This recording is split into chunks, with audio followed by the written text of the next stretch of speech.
બાળ દોસ્તો, હવે આપણે જોડકણા જોઈએ.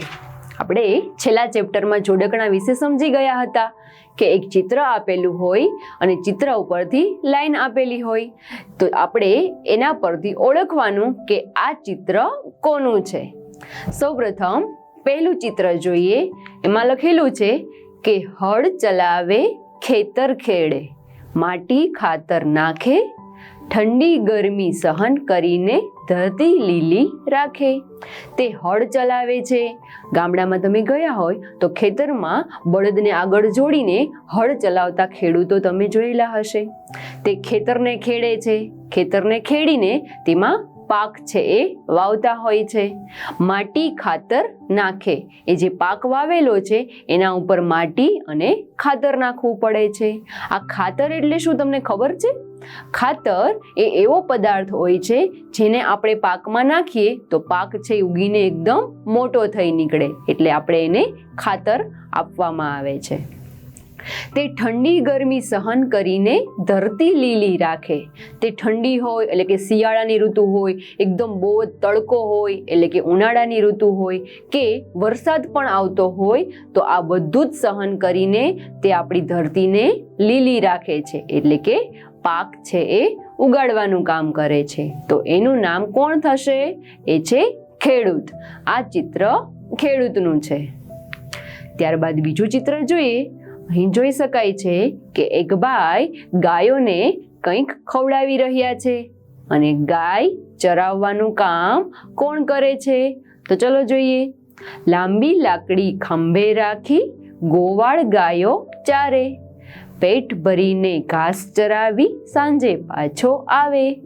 લાંબી લાકડી છે એ ખભા ઉપર રાખેલી હોય, તમે ગોવાળને જોયેલા જ હશે. તે પેટ ભરીને ગાયોને ઘાસ ચરાવવા માટે ગામમાં નીકળી પડે છે અને સાંજે ગાયોનું પેટ ભરાઈ જાય ત્યારબાદ એ ઘરે આવે છે. તો ગાયોને ઘાસચારો ચરાવવાનું કામ ગોવાળિયાનું હોય છે. તો આ ચિત્ર છે ગોવાળિયાનું. ત્યારબાદ જોઈએ ત્રીજું ચિત્ર. આ ચિત્ર છે એ શું દેખાય છે તમને? કે એક વ્હાઈટ કોટ પહેરેલો છે, તેના ગળામાં છાતી પર માપવાનું એક સાધન છે. જ્યારે આપણે બીમાર પડીએ ત્યારે આમની પાસે જઈએ છીએ. એ કોણ હશે? તો કે છાતી ઉપર ભૂંગળી મૂકી ડોક્ટર તાવ માપે, જીભ તપાસે, આંખ તપાસે, પછી દવા આપે. એ આપણી જીભ તપાસે છે, ઓલી લાઈટ કરીને જીભ તપાસતા હોય ને, હા એ. આંખ પણ તપાસતા હોય છે, છાતી ઉપર ભૂંગળી મૂકીને તપાસતા હોય છે. આ કામ છે એ ડોક્ટરનું હોય છે. આ ચિત્રમાં ડોક્ટર છે. ત્યારબાદ જોઈએ કે લોઢું હોય એને ટીપવાનું કામ કરે છે.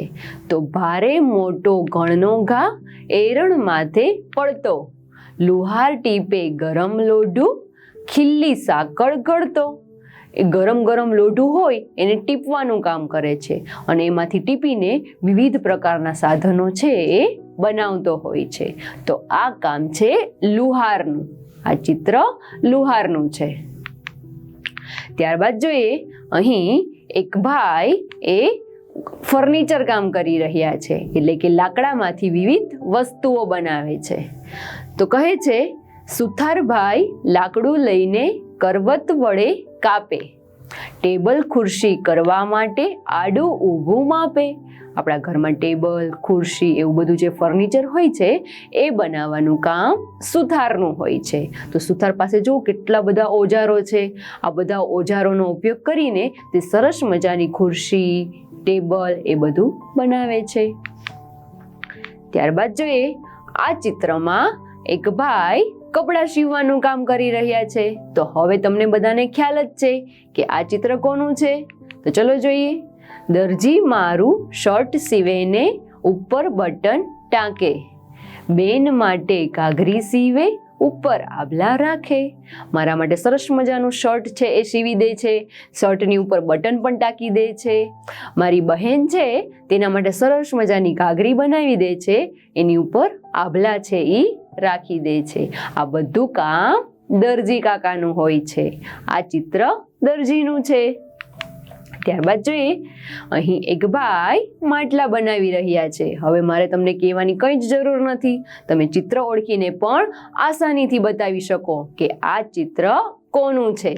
તો કહે છે, કુંભારની લાકડીએ કેવો ચાકડો ફરતો જાય, કુંડી કુંડી મટકા સાથે દોણા દોણી થાય. કુંભારની લાકડી હોય એનો ચાકડો છે, એ માટીનો ચાકડો બનાવતા હોય, એ કેવો ગોળ ગોળ ફરતો હોય છે.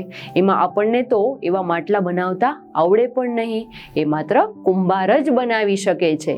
તો આ ચિત્ર છે એ કુંભારનું છે, જે માટલા બનાવવાનું કામ કરે છે. ત્યારબાદ આ ચિત્રમાં શું જોઈ શકાય છે કે એક ભાઈ ઘર બનાવી રહ્યા છે.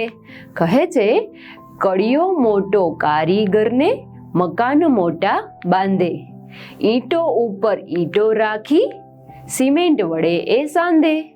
એક ઈંટની ઉપર એક ઈંટની ઉપર કેટલી મોટી મોટી લાઈન કરે અને બધાની વચ્ચે સિમેન્ટ રાખી દે, એટલે કે એ ઈંટો છે એ આખી જોડાઈ જાય છે. આવું જોડાણથી એક મોટું સરસ મજાનું ઘર બનાવે છે. આ કામ માત્ર કડિયો જ કરી શકે. આ ચિત્ર કડિયાનું છે.